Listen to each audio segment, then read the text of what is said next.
Hello and welcome. I'm Kate Malash, your host for this episode of the Poultry Podcast Show. Joining us today is our guest, Dr. Ermias Kebreab. Dr. Kebreab is the Associate Dean for Global Engagement at the College of Agricultural and Environmental Sciences at University of California, Davis, and holds the Sesnan Endowed Chair in Sustainable Agriculture. He conducts research in animal nutrition, mathematical modeling of biological systems, and the impact of livestock on the environment. He co-chaired the feed additive and methane committees of the Food and Agricultural Organization at the UN and has authored over 250 peer-reviewed articles, as well as receiving several awards, including Excellence in Ruminant Nutrition and International Agriculture from the American Society of Animal Science and the 2022 Chancellor's Innovator of the Year Award. Additionally, he served on 2 committees of the National Academies of Sciences, Engineering, and Medicine on methane and the nutrition of dairy cattle. He is regularly an invited speaker, including a TED Talk, which I can highly recommend to our audience. And his research was in the top 10 of all research conducted at the University of California System in 2021.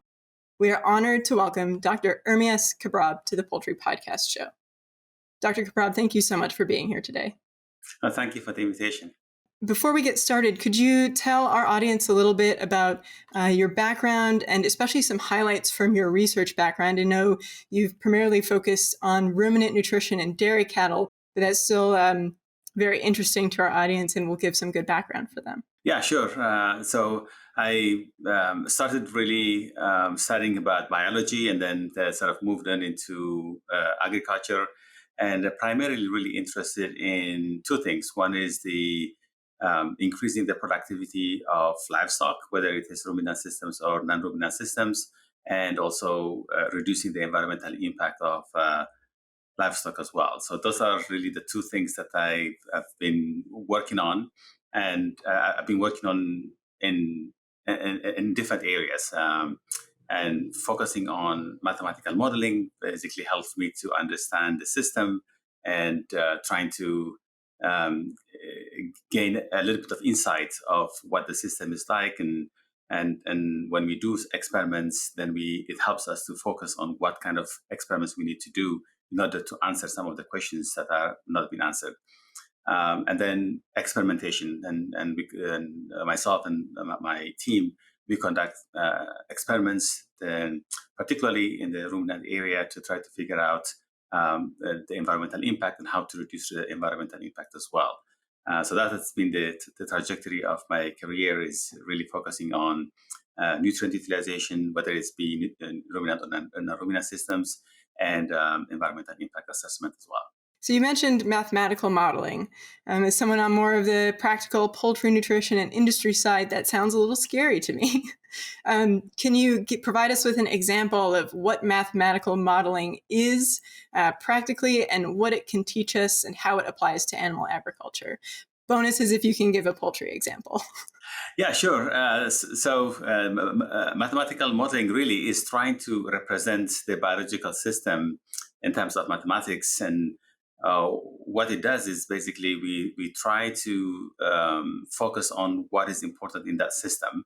It's similar to an artist, depicting something and taking the most important, the salient features of what's been depicted, and leaving out the stuff that is not really relevant or doesn't contribute as much. So the modeling, that's what it does as well. You look at the system, you can't replicate a biological system. So you have to make a representation or a model to try to understand about the system, and then allows you to see if you change something, what would be the impact. Because when you're, people would be able to gauge or look at 1 or 2 things at the same time when things are changing, 1 or 2 things at the same time. But with models, you can monitor a number of different things changing at the same time as well.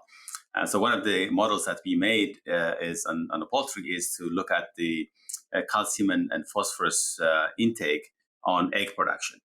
And then what we're trying to do is when is the best time to provide and how much of calcium and phosphorus, because you need calcium and phosphorus at different times of the day when the egg is being produced. And so with mathematically, we can describe the egg production process and when is the whole process of getting the the yolk form, the eggshells in particular, because the eggshells are the ones that contain a lot of calcium. So when do you provide that? And if you don't provide that calcium at the right time, the chicken is going to take the calcium from the bones, because that's the bones are where you have calcium and phosphorus deposits. And also the proportion of calcium and phosphorus also has to be in a certain way. So with modeling, it allows you to really see the synchronization of the availability of calcium and phosphorus, and so that the animal is not being harmed. Because if you take too much calcium and phosphorus from the bones, then you have bone breakage and other things that are happening. So how do you keep that, and how do you provide the nutrients in what amounts at what time? So you can do all of this mathematically in a model, and then once you have refined that model, then you can go out into the real world and you can do an experiment to see what you see in the model is actually what's happening in the real life as well. And sometimes it works, sometimes it doesn't work. If it doesn't work, then it allows you to gain a better understanding of the system, and then you go back and you modify your model and then try it again, and hopefully after a few trials you will be able to represent the system pretty well. And so you can then do all kind of different experiments in silico. So on the computer you can do a lot of experiments, and then the one that are the most interesting ones, then you can take them into the field. Otherwise, if you start doing a lot of stuff in the field, it's much more expensive, and a lot of the data that you generate, it might not be useful to you. But if you do those experiments in silico first, then when you go to in vivo work, then it's much more, you get more information. So that's why I like this interplay between mathematical modeling and experimentation as well, because one informs the other and helps in gathering the relevant data and the data that we don't have yet. Yes, that makes a lot of sense, particularly considering we have more questions than we have biological systems to test them in. It can be very difficult to get research done in vivo in a timely fashion. So certainly narrowing it down with a model makes a lot of sense. I wonder, for that calcium and phosphorus model, are you able to then expand that type of modeling to include excretion of calcium or phosphorus, specifically phosphorus, which really is a huge environmental impact? Yes, exactly. So I think the byproduct of that kind of modeling is then you will see how much phosphorus is being utilized, and how do you optimize the use of phosphorus in that kind of system. And then you can look at what are the inputs, what type of phosphorus is being provided, and how it's been digested and how it's been utilized, particularly in non-ruminants, because they don't have the ability to break down phytate phosphorus. It becomes a lot more important to make sure that the amount of phosphorus given is not in excess, so that there's a lot of phosphorus that will come out. So then you can look into what happens if you use enzymes. Phytase enzymes are now quite commonly used, and there are different type of phytases, and you can look at the different doses that they give them under different conditions, and the phytases are affected by the nutrition and also affected by calcium phosphorus ratio as well. So all of these things can be studied in a model, and then you have to do the actual experiment and sort of like ground truthing to make sure that what you see in the model is what you get in vivo as well. So expanding further on this modeling idea, when you're looking at the inputs and the outputs from the bird itself, what other variables do you end up including when you're looking at kind of the whole life cycle impact on the environment? If you're looking at a whole system of animal agriculture for a specific product, say eggs, for example, how expansive is that model at that point? I think sort of the whole modeling process has different stages. You can have a very simple model, sort of input output kind of model, where you have an input, and then kind of a black box, and then you have an output. And then you have other type of models where they're more mechanistic modeling, so that you can go really deep into the mechanics of how food is being digested, how it's been absorbed, and then how it's been excreted as well. So So it just depends on the objective. So one of the most important thing when you start doing modeling is you have to understand they have to define very clearly what is your objective, and then that objective will then really tell you what kind of model you need to pick in order to answer the questions that you're raising through your objective. And so, so sometimes you just need a simple statistical model to answer those, and sometimes you need a much more sophisticated mechanistic model to be able to answer those questions as well. So I think it's important to have the objective, and sometimes I see people criticizing the model for not doing things that they want to do, but you have to look at the objective. What's the objective of the authors? If you're trying to do outside that objective, then obviously the model is not going to be good, and you have to modify the model to be able to do the new objective. So I think when you evaluate a model, when you want to use a model, you really have to look at what was the objective of the model to begin with, and if that objective aligns with what you want to do.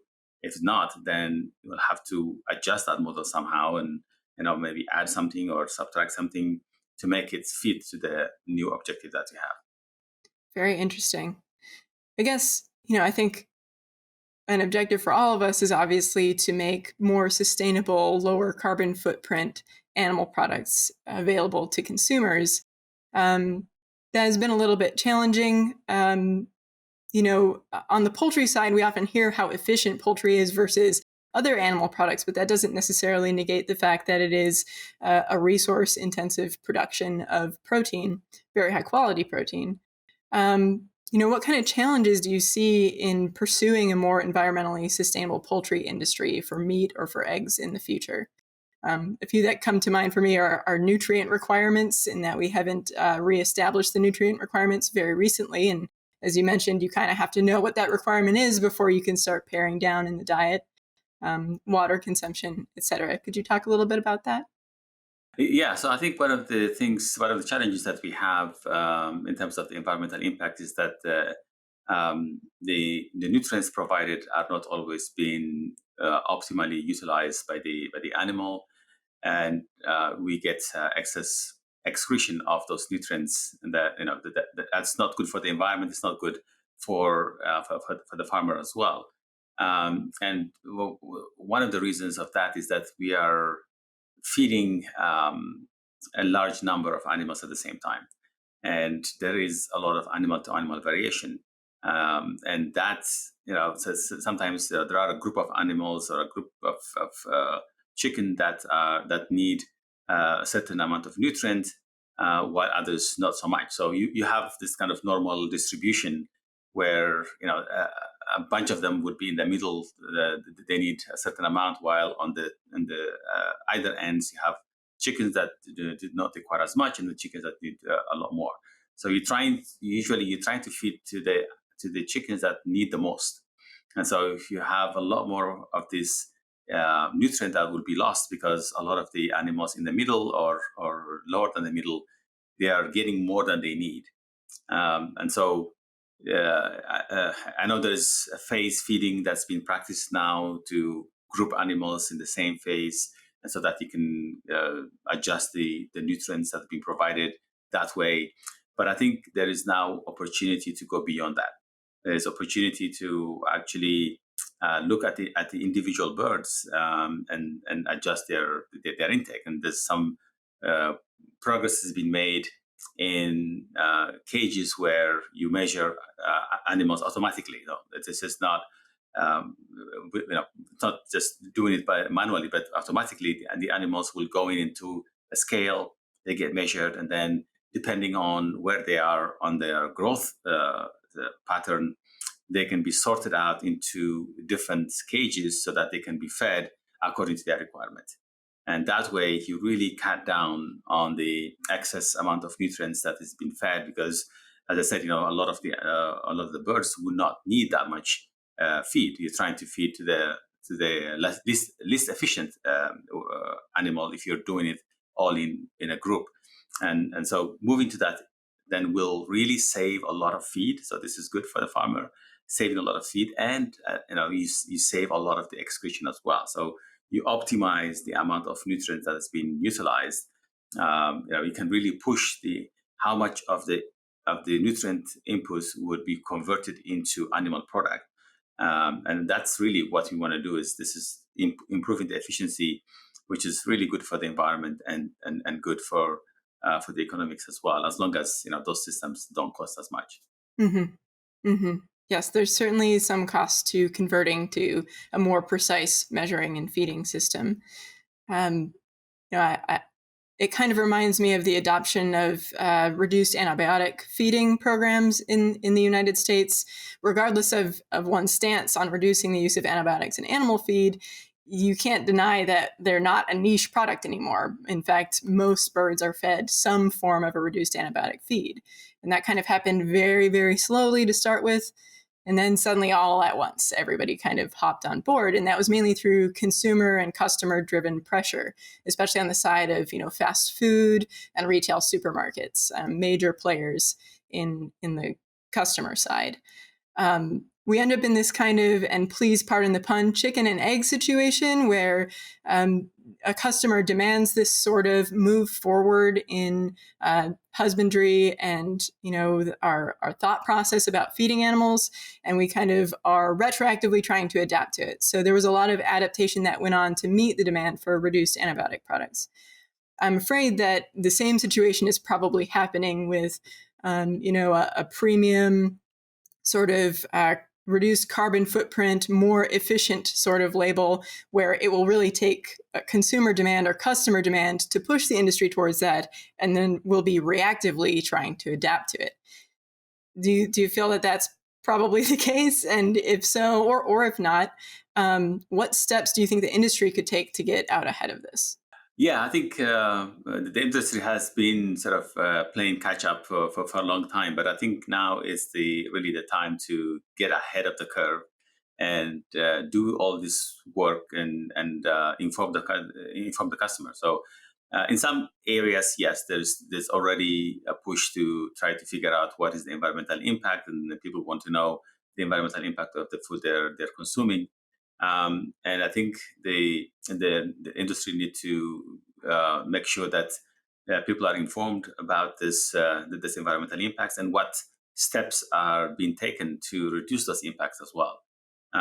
So in the last few years, really, the life cycle assessment has become really a standard to try to figure out what is the overall environmental impact on different aspects of the environment, right? So it could be on greenhouse gas emissions, it could be on nutrients pollution, eutrophication, acidification, biodiversity. So there's a number of different things that come from this.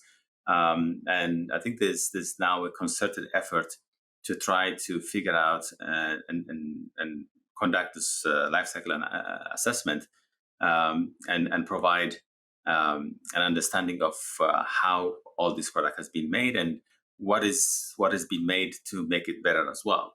And seizing on this, the FAO actually has put together a number of professionals from all walks of life, academia, industry, non-governmental organizations, governmental organizations, and all that, and then putting together and agreeing on a methodology to calculate this environmental impact.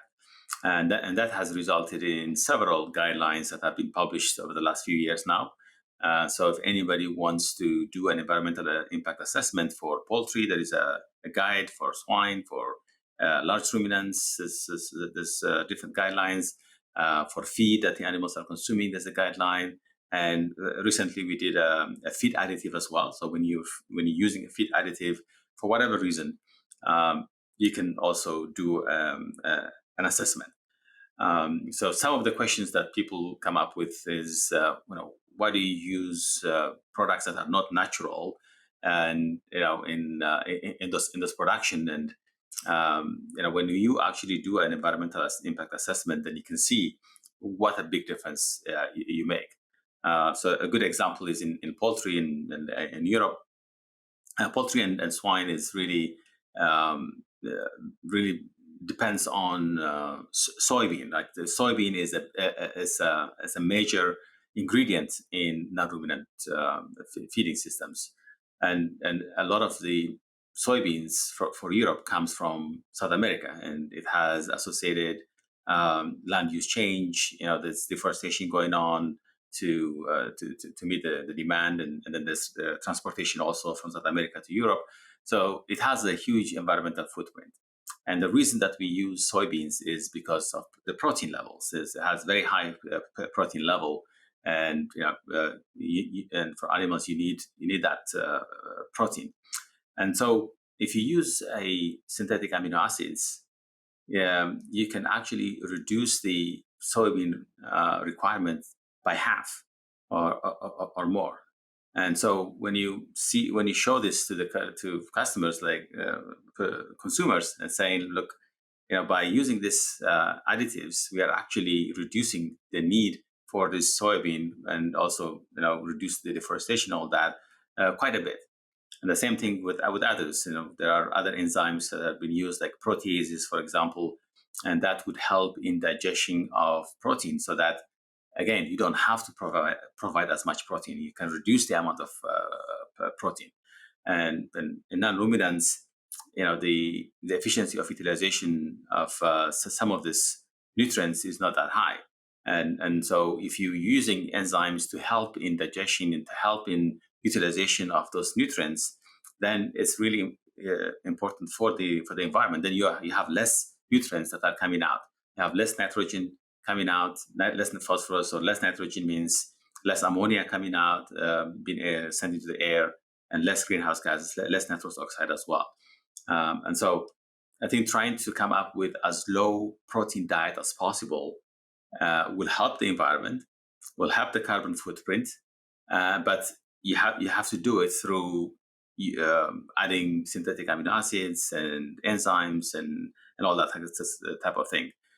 So I think by doing this environmental impact assessment, it really helps to show the consumers that this is moving forward. This is actually helping the environment, and the birds, they don't care where it's coming from. As long as they get the protein, whether it is from soybean or it is from a synthetic amino acid, it doesn't matter. So they get their essential amino acids from this way. And then it would really help the whole industry to show that there's a positive trajectory where the environmental impacts are going down, and eventually getting to a net zero situation where all this the inputs and the outputs, if you take the whole system as a whole, would be a net zero in terms of the emissions. So I think that's where we want to go at the end of the day, and so we need to think about how do we get there, and what kind of technologies that we need in order to help us achieve that goal. It's very interesting, really an interesting and kind of counterintuitive point for consumers, in that some programs that consumers naturally gravitate towards, like an organic program, might be, not allowed to use those synthetic supplements or genetically modified crops that are higher yielding or more efficient. So it seems like there may need to be, like you said, a whole system approach that includes some compromises to come out with the best possible solution for the animal, the environment, and consumer desires for specific package labels. Yeah, absolutely. I mean, actually, in poultry systems, it's funny because synthetic methionine is used in organic systems, and the reason is that without that, the production level is going to be very, very low. And so we kind of turn a blind eye to methionine as it's important, but other additives are not being used. But I think it's important to show what the impact is if you're using those kind of technologies and without using those technologies. So the impact on the environment, I think, is quite huge. It's quite a big reduction you can get by using those kind of technologies. So having a label, showing that this is the associated emissions or whatever metric that we're using, would really help the customer to understand, okay, this is actually helping the environment and has the lowest carbon footprint. Hmm. Do you think there is enough demand or will be enough demand for a reduced emissions or a climate neutral label to ever get out of the niche phase of marketing? Will it become something ubiquitous like antibiotic free or no antibiotics ever? Or, is it enough to just have it be a niche product? Does it make enough of an impact? I think we are going into the direction where it's going to be mandated. I think it's we've seen the start of this for ruminant systems in California, for example. We already have legislation that mandates a reduction of methane emissions by 40% by 2030. So in 8 years, we have to achieve this goal. And right now, we are kind of halfway. So we need to find a different way to get it down to that 40% level. And also, a lot of the industry have already made a commitment. If you see any kind of big retailers, whether it be McDonald's or Walmart or all these big companies, Starbucks, they have a sustainability plan, and they have basically committed to getting their operations to net zero by 2040, 2050, or something like that. And so that means that we are already on that trajectory, and it's not going to be a niche anymore. This is going to be what standard um, animal source food is going to be. So all animal source foods need to go to that direction, and within 10, 20 years, it will have to be a sustainable and with net zero impact. And so what it looked like, I think people are figuring out right now. Some of the things like manufacturing of those feed additives, for example, they do have an impact, and but mostly it's carbon dioxide through the energy. So if you're using renewable energy, then you basically reduce that impact very quite low. If you're using to manufacture enzymes and amino acids through microbial synthesis, and most of the thing that you need is really the energy and sugars and stuff.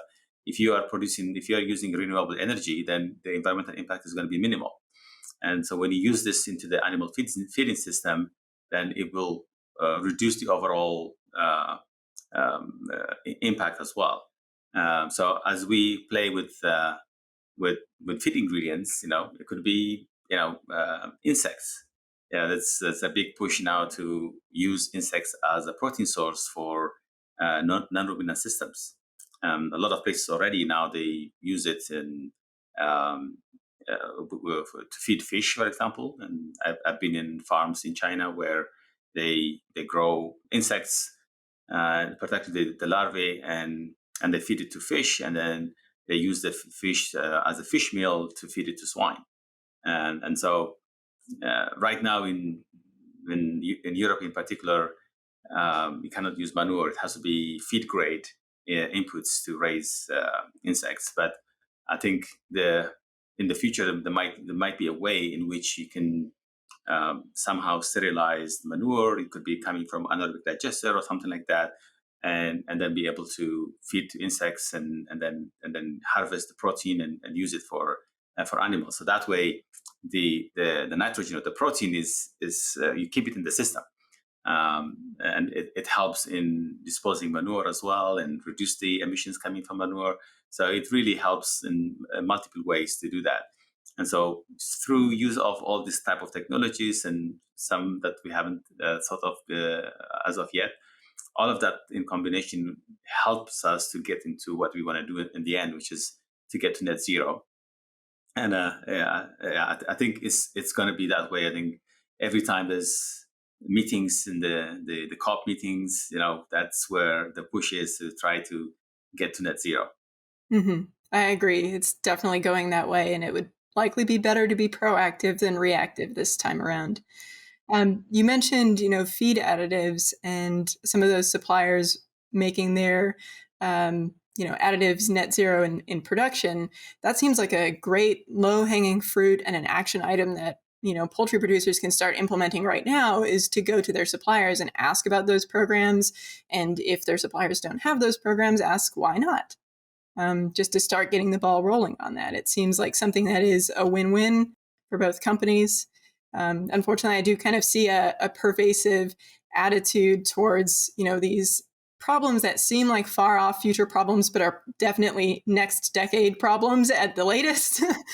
That, people feel like they can't improve sustainability or reduce their carbon footprint without either spending a lot of extra money or having a loss in production efficiency. So hearing about those kind of win-win situations is very valuable. I don't know if you can think of any examples from your research or interacting with farmers about a win-win situation. Doesn't have to be poultry, where it was not only beneficial for the carbon footprint of the operation, but also for the animals or for the production itself. Yeah, so one of the things that we're working on at the moment in the ruminant system is to try to reduce enteric methane emissions, which is quite a big part of the carbon footprint for ruminant system, for whether it be milk or meat. So one of the feed additives that we're working with in a seaweed, it helps. Not only does it reduce methane emissions quite substantially, in some cases up to 80%, and there's also a report going up to 98%. So it's quite a big reduction in terms of emissions. But in a couple of studies that we've seen in beef cattle, it actually improved the feed conversion ratio. So the animals were actually they were consuming less feed, but maintaining the weight. So the feed conversion ratio is beneficial to the farmers. So that's the kind of a win-win situation where the economics really works in favor of the farmers, where you don't need to feed as much inputs to the animals, and then you get the same weight as well. And we looked at sort of differences in terms of the carcass quality, which was the same.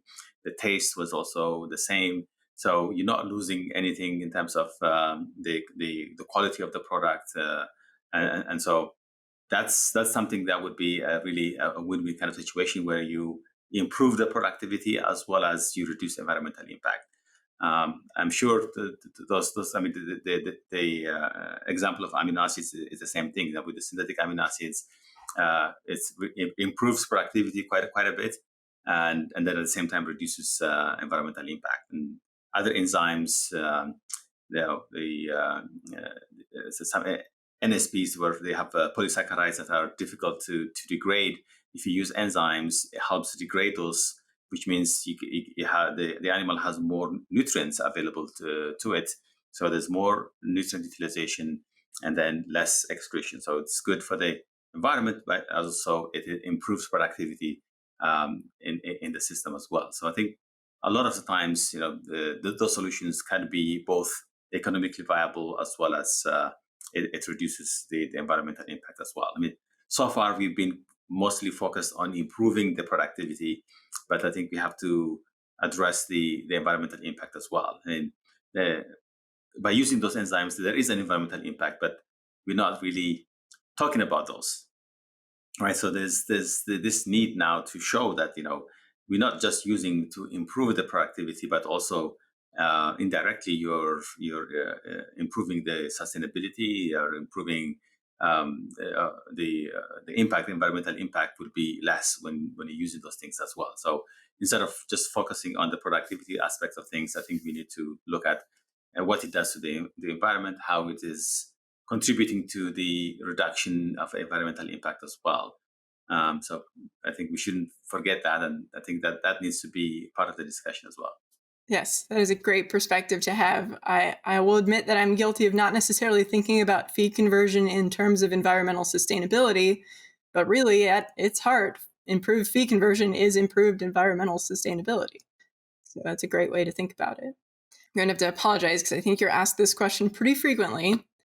I'm guessing a lot of people probably ask you, since this is your field of study, why should we not just simply stop raising animals for food altogether? What is your response to that?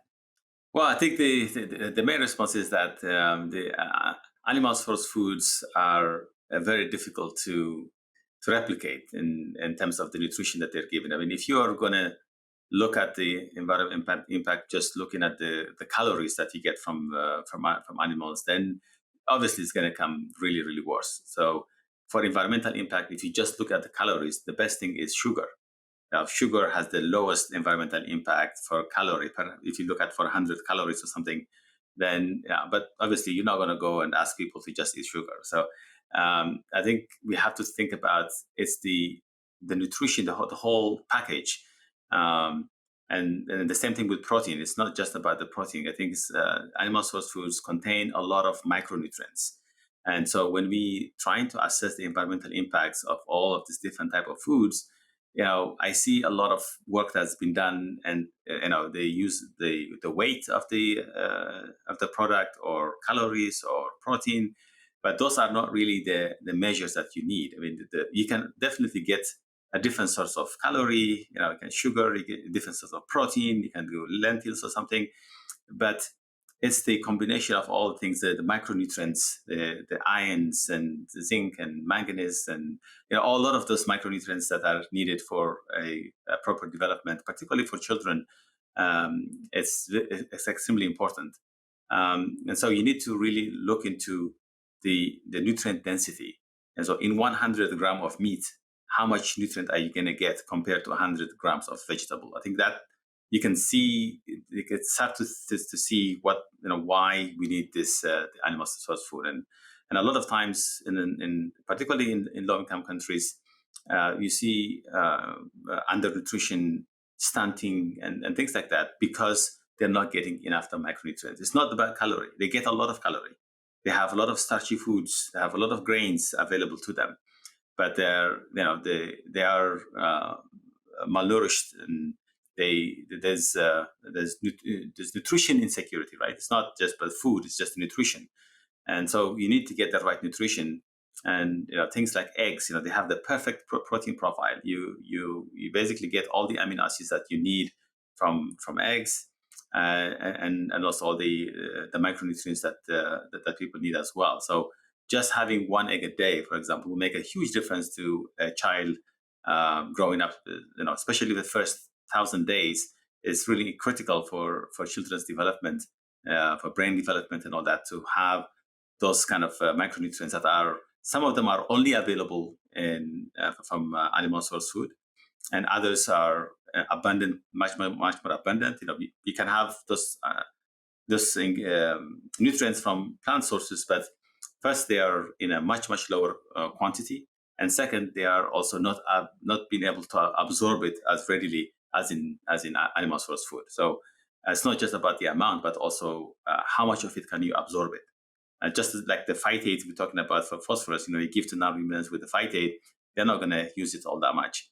Although there is phosphorus, there's a lot of phosphorus in it, they can't use it. So there's the same thing as well. Although there is a lot of micronutrients in plant food as well, but if you don't absorb it, if you can't use it, there's no point. So that's why I think we need to have the livestock or animal source foods as part of the a healthy diet. And there's a lot of studies that have been shown, some here at UC Davis, and one particular study in Cameroon, for example, they looked at what's the element that's missing the most in their diet to have they call it the DASH diet. That's supposed to be sort of the ideal sort of diet to have a normal functioning sort of type of nutrition. And they looked at it. The biggest issue was that there is huge undernourishment from milk, from beef, from eggs.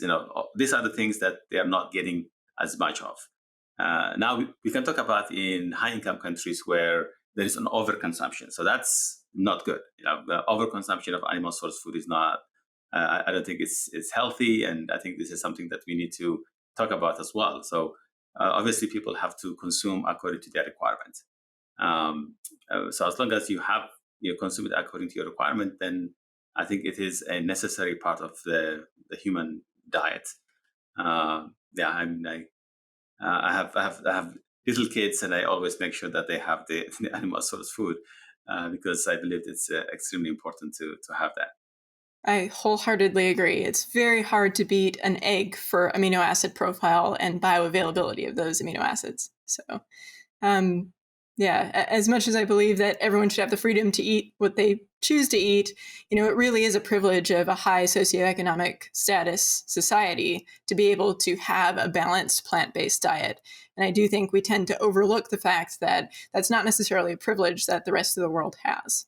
There still needs to be a place for highly efficient animal products. Yeah, and I think most of people live in low income countries. The majority of the population in the world, they live in low income countries, and that's why you see the demand going higher, because those countries are now getting, sort of, the economy is getting better, so they have more disposable income, and the first thing they do when they have disposable income is buy animal source food. So it's not just, I think it's not just for the taste, but also for the nutrition quality as well. I think it's quite an important thing. And the other thing that almost never talked about is the cultural value that the animals themselves have as well. Coming from society where livestock is really important, it's not just used as source of food, but it's also used for risk abatement. If your crops fail, now you have livestock to try to make do, and sell some of the livestock and buy grains or something like that. Or if somebody from your family is sick, then you sell some of your livestock and buy medicine and all that. So this happens quite often in a lot of countries, and this is how sort of the economy works. So just thinking livestock just simply as a source of food.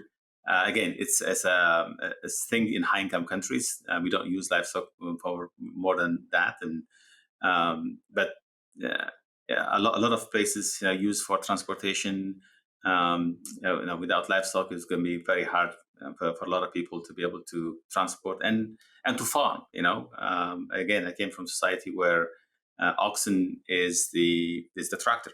That's how you do that. If people who don't have that, they are very, very poor, because then they have to borrow, they have to pay somebody to help them, and whatever they make, they have to share it with the person who owns the couple of oxen. So, but this kind of conversation doesn't come to the fore because it's mostly happening in low-income countries. We don't see it, and so we just talk about livestock as being the source of emission, and we just only think about the food and trying to sort of change that. So yeah, I mean, like I'm very open for people to choose whatever they want to eat, as long as they are fully informed the ramifications of what you're eating. I think that's fine. Yes, I think you bring up a very good point that it is a huge ethical oversight to not consider people with other ways of life, or lower socioeconomic status, where it would drastically impact their life to remove animal products. So that's a very good point to keep in mind through all of these discussions. Well, looking at the time, we're getting close to wrapping up. Is there anything else you'd like to say to summarize or take-home messages before we move into our 3 questions that we ask every guest on our podcast? I think what I would say is, we have a lot of work to do to make sure that animal source foods are produced in a way that is sustainable, that's ethical, and that has as minimum impact in the environment as possible. So I think most people in the animal industry, they want to see this. They want to make sure that customers are informed, and inefficiencies are being removed, and we are going towards the goal of having a fully sustainable animal systems. It's a good goal to have, and the more we spend time doing these just life cycle assessments to get started and thinking about areas within our operations that we can improve easily and just keep working towards that common goal, it seems like a hopeful future. For the 3 questions that we ask every guest, first I'd like to ask you, what is your favorite book or resource related to the environmental impact of animal agriculture? Is there something you can recommend maybe to folks who are less familiar with that area but want to learn more? Yeah, so mostly actually, a lot of these things have been sort of described in the IPCC assessment reports. So IPCC comes up with assessment reports every few years. They came up not too long ago as well. So I think those are really informative and a comprehensive look at what is the environmental impact. Why are we worried about the environmental impacts and how we can reduce those environmental impacts as well. So every few years when those books are published, I think they are really informative, and the latest one includes some ideas on mitigation as well. So I would think that the IPCC assessment reports are really a good source of that. Excellent. That's a great recommendation.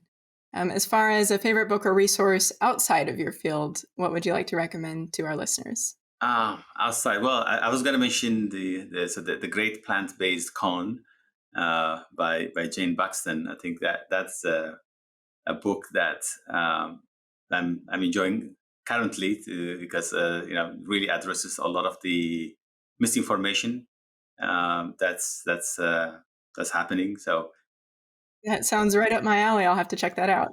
yeah, so I think that's something that I'm enjoying at the moment. Excellent. And then lastly, I'd like you to take a moment and think of someone in your life who you would consider to be successful, however you choose to define success personally. And if you could tell us what qualities or characteristics do you think set them up for success in research, work, life in general, anything?